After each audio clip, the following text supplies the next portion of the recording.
ඇයි අපි අවුරුදු 16ක් තිස්සේ මේ දන්දාතුන් වහන්සේ ප්‍රදර්ශනය කරේ නැත්නම්? ඒතකොට දැන් ඔන්න අපිට මගහැරිච්ච අවස්ථාව ගන්න පේනවා. අවස්ථා කිහිපයක්ම මගහැරන විවිධ හේතු නිසා. පාස්කු ප්‍රහාරයේදී දළදා මාලිගාවත් මේ පාස්කු ප්‍රහාරයේ එක්තරා ඉලක්කයක් කියලා ආර්ථික අර්බුදයකට මුහුණ පාලා අපිට දළදා ප්‍රදර්ශනයක් නෙමෙයි අපිට ජීවත් වෙන්නත් බැරි තත්ත්වයක් එනවා. ජනාධිපතිතුමා පුද්ගලිකව ගිහිල්ලා මල්වතු අස්ගිරි මහානපාන්ගෙන් ඉල්ලා සිටිනවා ප්‍රදර්ශනයක් සඳහා අවසර මම විශේෂයෙන් ඉල්ලීම් කරනවා. මේක අපිට හොඳ අවස්ථාවක් අවුරුදු 16කට පස්සේ ලැබිච්ච අවස්ථාවක්. ඒ නිසා මෙතන දේශපාලනයක් ගැන හිතන්න අවශ්‍ය නැහැ. සරසවි උසස් අධ්‍යාපන ආයතනය සරසවියට පෙර සරසවිය. ඉතින් ඔයගන්ට කල්පනා වුනේ නැද්ද? ඇයි අපි අවුරුදු 16ක් තිස්සේ මේ දන්දාතුන් වහන්සේ ප්‍රදර්ශනය කරේ නැත්තේ කියලා. ඉතින් ඒක ගැන අපි කතා කරනවා නම් ඇත්තටම දැන් මීට අපි අන්තිමටම දළදා ප්‍රදර්ශනය පැවැත්වුවේ 2009 මාර්තු මාසයේ වගේ මතකයි නේද? එතකොට මේක සාමාන්‍යයෙන් අවුරුදු 5කට සැරයක් මේ ධාතු ප්‍රදර්ශනය සිද්ධ වෙනවා. ඉතින් සාමාන්‍යයෙන් රජතුමාගේ එහෙම නැත්නම් රජුගේ වගකීමක් තමයි නිසි ගෞරවය දක්වීම, ඊළඟට ඒ සඳහා තේවාවන් පැවැත්වීම, ඊට පස්සේ නිසි ගෞරවය සහිත වඩා හිඳවීම රජතුමාගේ රාජකාරියක්. ඉතින් ඒ නිසා අපේ අනුරාධපුර රාජධානියේ ඉඳන්ම අද වෙනකම්ම වර්තමානයේ මේ අද දවස දක්වාම ඒ ගෞරවය ඒ ආරක්ෂාකාරී කටයුතු ඊළඟට තේවාවන් ඒවා ඒ විදිහටම අද දක්වාම සිද්ධ වෙනවා. ඉතින් අපි දැන් අවුරුදු 16ක් තිස්සේ දන්තදාතුන් වහන්සේ ප්‍රදර්ශනය කරේ නැත්තේ ඒක දීර්ඝ කාලයක්නේ. දීර්ඝ කාලයක් සාමාන්‍යයෙන් වසර 5කට සැරයක් මේ ධාතු ප්‍රදර්ශනය සිද්ධ වෙනවා. ඉතින් අපි අවසාන වශයෙන් සිද්ධ වුණේ 2009 මාර්තු මාසයේ වගේ. ඉතින් ඇත්තටම මේ දළදා වහන්සේ කියන්නේ රාජ්‍යත්වයේ සංකේතයක්. සමහර රජවරුන්ට මේ දන්තදාතුන් වහන්සේ ගේ හිමිකාරත්වය නොලැබීම නිසා ඒගොල්ලෝ පස්සේ විවිධ වෙනත් උපක්‍රම භාවිත කළා ඒ හිමිකාරත්වය ලබා ගත්තා වෙනත් ආකාර වලින්. නමුත් ඒ නිසා දන්තදාතුන් වහන්සේ කියන්නේ රාජ්‍යත්වයේ සංකේතයක්. රජතුමාගේ වගකීමක් වුණා තමන්ගේ රාජමාලිගාව අසලම දන්තදාතුන් වහන්සේ සඳහා දළදා මාලිගාවක් ගොඩනගලා ඒ සඳහා චාරිත්‍ර වාරිත්‍ර කරන්න, තේවාවන් කරන්න, ඊළඟට නිසි ගෞරවය දක්වීම සඳහා එතුමාගේ ප්‍රධාන රාජකාරියක් වුණා. ඉතින් ඔයගොල්ලන්ට මතකයි අවසාන වශයෙන් අපි 2009 මාර්තුනේ දළදා ප්‍රදර්ශනය පැවැත්වුවේ. ඒතර 2009න් පස්සේ තව වසර 5කින් සාම්ප්‍රදායිකව අපි වසර 5කට සැරයක් ඒ ප්‍රදර්ශනය පවත්වන නිසා 2014 මාර්තු මාසයේ තමයි නැවත පැවැත්වීමට අපිට කාල වේලාව තිබුණේ. නමුත් අපි ප්‍රශ්නේ තමයි 2014න් පස්සේ ඊළඟට 2015 අපිට ඕගොල්ලෝ මතකයි ජනාධිපතිවරණයක් ආවා. ඒතර ඒ ජනාධිපතිවරණයත් එක්ක ආය නැවතත් මේ කල් ගියා. දළදා ප්‍රදර්ශනය නැවතත් කල් ගියා. ඒ නිසා අපිට ඒ සැරේ ඒක මගහැරනවා. රයිට්.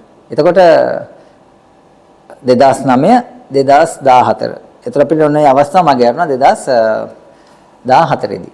ඊළඟට ඒකට හේතු වුණේ 2015 ආපු ජනාධිපතිවරණය.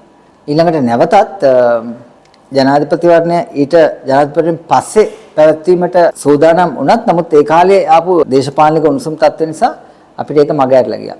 හැබැයි ඊළඟට නැවතත් අපි ඒ ගැන සලකා බැලුවා දළදා ප්‍රදර්ශනය පැවැත්වීම සඳහා පෙබරවාරි මාසෙ වෙනකොට අස්ගිරි පාර්ශවයේ මහානායක හිමියන් දැඩි රෝගාතුර තත්ත්වයකට පත් වෙලා උන්වහන්සේ අපවත් වෙනවා. එතකොට ඔන්න ඒ නිසා අපිට නැවතත් දළදා ප්‍රදර්ශනය පැවැත්වීමේ අවස්ථාව මගහැරලා යනවා. රයිට්. ඊට පස්සේ 2000 අපිට 2015 16 කාලේ මගහැරන්නේ ওই සිද්ධිය නිසා. රයිට්. ඊට පස්සේ 2015න් පස්සේ 2016 වගේ වෙනකොට මගේ මතකයේ හැටියට ඊළඟට නැවතත් ගලගම අතදස්සී හාමුදුරුවන් මහානායක පදවියට පත් වෙනවා. හැබැයි ටික කාලයක් උන්වහන්සේ මහානායක ධූරයේ වැඩ බලන අතරේ උන්වහන්සේත් දැඩි ලෙස රෝගාතුර තත්ත්වයට පත් වෙනවා. කොහොමරි උන්වහන්සේ 2016 17 වගේ කාලේ දැඩි ලෙස රෝගාතුර වෙලා අපවත් වෙනවා. ඒතකොට දැන් ඔන්න අපිට මගහැරිච්ච අවස්ථාව ගන්න පේනවා. අවස්ථා කිහිපයක්ම මගහැරන විවිධ හේතු නිසා උන්වහන්සේගේ අභාවය අපවත් වීම නිසා අපිට නැවතත් දළදා ප්‍රදර්ශනය මගහැරනවා. රටේ අවාසනාවකට වගේ. ඊළඟට උන්වහන්සේගේ අභාවයත් එක්ක අපිට ඊට පස්සේ 2018 වගේ වෙනකොට සුදුසු තත්ත්වයක් එන්නේ අපිට දළදා ප්‍රදර්ශනය සඳහා. මොකද මහානායක හිමියන්ගේ අභාවය සමගම ඒක එච්චර හොඳ සම්ප්‍රදායක් නොවන නිසා අපි ඒක ටික ටික පොඩ්ඩක් අවුරුද්දක් දෙකක් කාලය යනවා. ඒ නිසා ඒ පරිසරය, ඒ කියන්නේ 2015 න් පස්සේ 2018 විතර වෙනකන් කාල සීමාව අපේ අවස්ථාවක් මගහැරලා. ඊට පස්සේ ඔයගොල්ලන් මතක ඇති 2018 න් පස්සේ පුදුම සිද්ධියක් මේක ලංකාවේ වෙන්නේ. 2018 න් පස්සේ 2019 වෙනකොට අපිට එනවා පාස්කු ප්‍රහාරය. ඒතර පාස්කු ප්‍රහාරය ඔයගොල්ලන් මතක ඇති. පාස්කු ප්‍රහාරයේදී මුළු ලංකාවම අස්ථාවර වෙනවා. ලංකාවම අස්ථාවර වෙලා අපිට හිතා ගන්න බෑ මොකද්ද වෙන්නේ කියලා. හැමතැනම බෝම්බ පුපුරන්න පටන් ගන්නවා. ඔයගොල්ලන්ට මතක ඇති. එතකොට බුද්ධ්‍යංශ තොරතුරු දක්වලා තියෙනවා. දළදා මාලිගාවත් මේ පාස්කු ප්‍රහාරයේ එක්තරා ඉලක්කයක් කියලා. ඒ නිසා ඒ වෙලාවේ දළදා ප්‍රදර්ශනය පැවැත්වීමට වඩා දළදා මාලිගාවේ ආරක්ෂාව ගැන ගොඩක් කල්පනා කළා.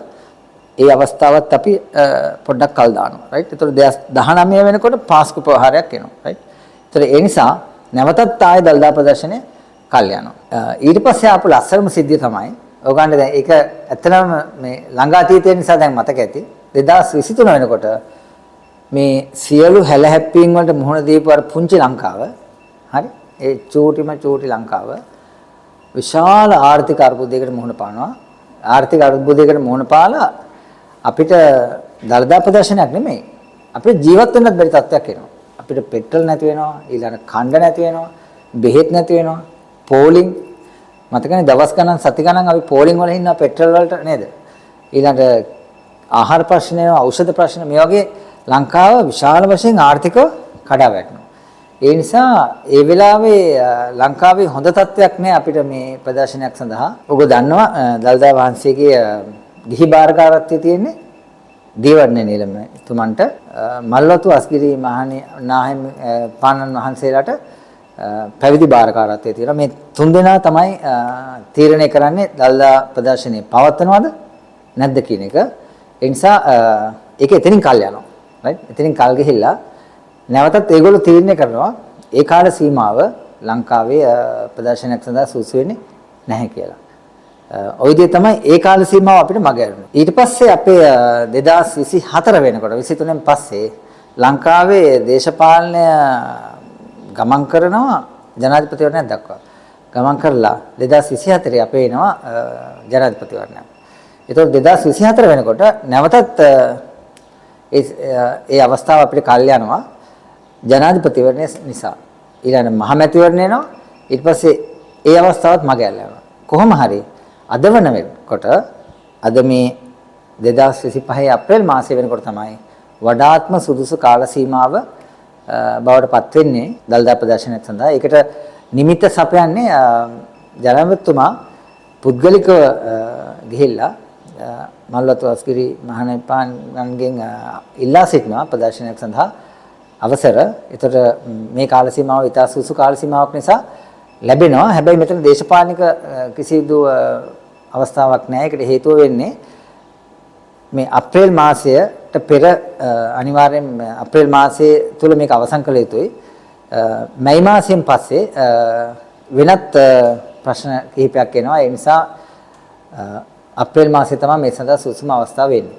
ඊට පෙර මාසයේ අවුරුද්දේ මුල් කාලය ඇත්තටම වර්ෂා ප්‍රශ්න ඒ ගැන හිතලා එතන පොඩ්ඩක් කල් යනවා. ඒ නිසා සාමාන්‍යයෙන් මේ කාල සීමාව තමයි වඩාත්ම සුසු කාල සීමාව විදිහට සලකන්නේ. එතකොට ඔයගොල්ලන්ට හිතෙන්නේ නැද්ද මේක තව ටිකක් මීට පස්සේ තිබ්බනම් මේ ඡන්දෙන් පස්සේ තිබ්බනම් හොඳයි කියලා ඔයගොල්ලන්ට හිතුනේ නැද්ද? ඡන්දෙට පස්සේ මේ ඡන්දෙට පෙර තිබීමෙන් මේක යම්කිසි ඡන්දයට උඩගෙඩි දීමක් විදිහට සලකනවානේ.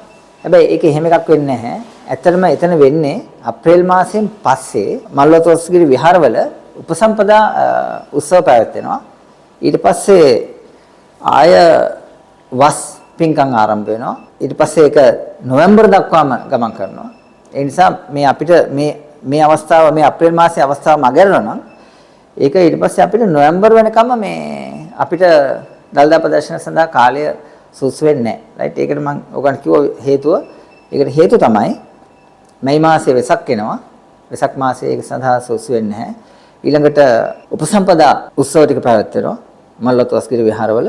ඊට පස්සේ වැසීම ආරම්භ වෙනවා භික්ෂුන් වහන්සේලාගේ. ඒ නිසා ඒක නොවැම්බර් මාසයෙන් පස්සේ තමයි ආයෙ නැවතත් අපිට සලකන්න වෙන්නේ. එහෙම වුණොත් අපිට ආයෙ 2025ත් මග යනවා. ඒ නිසා ආයෙ නැවතත් අපිට වර්ෂා කාලයේ පන්නලා ආයෙ අප්‍රේල් මාසයක් මාර්තු අප්‍රේල් වගේ කාල තමයි මේක කරන්න සිද්ධ වෙන්නේ.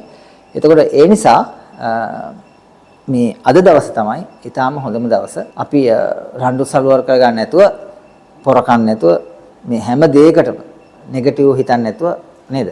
ඒ කියන්නේ අපි සාමාන්‍යයෙන් එහෙම ලංකාවේ පොඩි සම්ප්‍රදායක් තියෙනවා හැම දෙයකම වැරදි හොයනෝනේ අපි.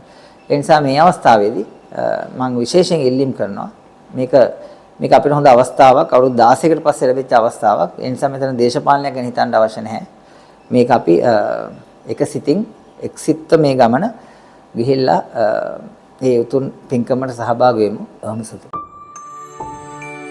සරසවි උසස් අධ්‍යාපන ආයතනය සරසවියට පෙර සරසවිය